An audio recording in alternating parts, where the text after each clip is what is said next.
আসসালামু আলাইকুম ভিউয়ার্স, আজকে আম্মু বানাবে নারকেলের পুর দিয়ে পিঠা। তো পিঠা বানানোর জন্য প্রথমে একটি ডেকচি নিয়ে নিব। ডেকচির মধ্যে বেশ কিছু পরিমাণ পানি নিয়ে নিব। যেহেতু পিঠার পরিমাণ বেশি তাই পানিও বেশি করে নিয়েছি। আপনারা পিঠার আন্দাজ পরিমাপ করেই পানি নেবেন। তারপর পানির মধ্যে দিয়ে দিছি বেশ কিছু পরিমাণ চিনি আর 1 চিমটি লবণ। তারপর পানিগুলোকে ভালো করে জাল করে নিছি যাতে চিনিগুলো সব গলে যায় আর পানিটাও একটু বলক চলে আসে। পানিতে হালকা বলক চলে আসলে সেখানে দিয়ে দিব আটা। আপনারা চাইলে ময়দাও ব্যবহার করতে পারেন। পানির আন্দাজ অনুযায়ী আম্মু আটা দিয়ে দিছে। আটা দিয়ে সঙ্গে সঙ্গে আম্মু নাড়াচাড়া করা শুরু করে দিছে। ভালো করে নেড়ে চেড়ে পানিগুলো সোক হয়ে আসলে সেগুলোকে নামিয়ে ঠান্ডা করে নিছে।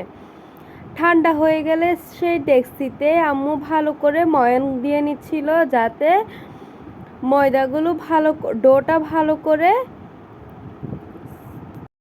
মেখে সফট করে নিতে পারে। আম্মু কিছুক্ষণ পরপর ভালো করে মেখে নিচ্ছিল কারণ এটা একটু একটু গরম ছিল তাই।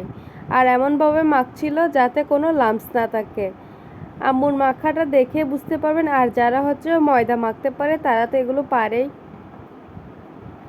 আম্মু একটু একটু করে পানি নিয়ে ভিজিয়ে নিচ্ছিল পাত্রটা যাতে পাত্রের মধ্যে ময়ানগুলো লেগে না যায়।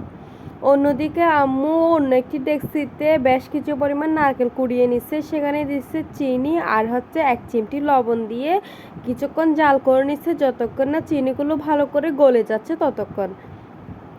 চিনিগুলো ভালো করে গলে গেলে নামিয়ে ঠান্ডা করে নিবে একদম। এরই মধ্যে আম্মু দেখেন ডোটা পুরো মাখতে মাখতে একদম স্মুথ করে নিয়েছে। তারপর আম্মু ছোট ছোট করে লিচি কেটে নিচ্ছে। এভাবে প্রথমে ছোট ছোট করে লিচি কেটে নিচ্ছে, পরিমাপ করে নিচ্ছে আর কি কতটুকু প্রয়োজন হবে। তারপর লিচিগুলোকে ভালো করে মথে নিচ্ছে আর ছোট ছোট করে যেভাবে বানাই আর কি। আসলে আমি এটাকে কি বলে আমার ঠিক জানা নেই।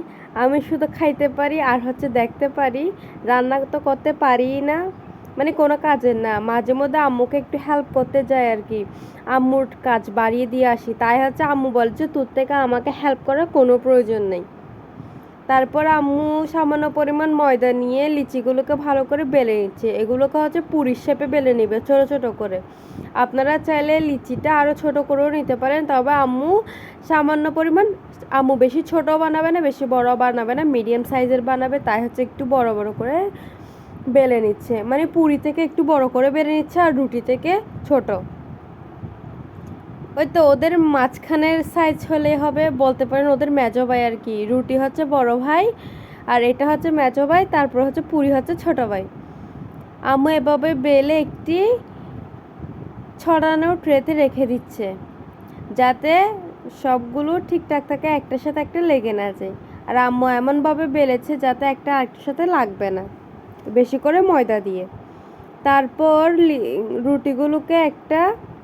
রুটিগুলোর মাঝখানে নারকেলের পুর দিয়ে ভালো করে পানি দিয়ে মুখটা বন্ধ করেছিল চিপে চিপে। এই তো এইভাবে আম্মু এই শেপটা দিয়েছে। আপনারা চাইলে আপনাদের পছন্দ মতো শেপও দিতে পারেন। এই শেপটা খুবই কমন শেপ, আপনারা চাইলে কোনো ইউনিক শেপও দিতে পারেন। তারপর এভাবে বানিয়ে সবগুলো রেখে দিব এক সাইডে। ততক্ষণে আম্মু একটি ডেকচি নিয়ে নিছে। এই ডেকচির মধ্যে বেশ কিছু পরিমাণ তেল দিয়ে দিছে। এগুলো ফ্রাই করবে তাই আম্মু সাদা তেল ব্যবহার করেছে। আপনারা চাইলে সূর্যমুখী তেলও ব্যবহার করতে পারেন। তেলগুলো হালকা ফুলকা গরম হয়ে আসলে সেখানে দিয়ে দিবে এক এক করে পিঠাগুলো দেখেন তেলে দেওয়ার কিছুক্ষণ পরই আপনি উপরে বেশি উঠেছে। যখন পিঠাগুলো কাঁচা ছিল তখন কিন্তু নিচে ডুবেছিল, আর যখনই হালকা গরম হয়ে গেছে তখনই দেখেন উপর দিয়ে বেশি উঠেছে। দেখেন এরকম এক সাইডে প্রায় হয়ে গেছে। তারপর আম্মু উল্টে দিয়েছে।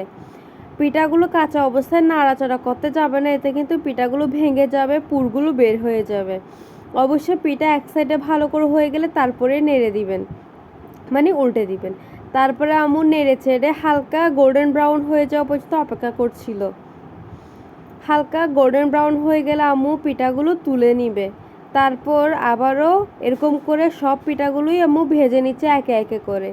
তেলগুলো এখন প্রায় গরম হয়ে গেছে, তাই দেওয়ার সাথে সাথে উপর দিয়ে পিঠাগুলো বেশি উঠতেছে। এগুলো কিন্তু দেখতে কিন্তু খুব সুন্দর লাগছে। এই তো রেডি হয়ে গেছে আমাদের মজাদার নারকেলি পিঠা। আল্লাহ হাফেজ।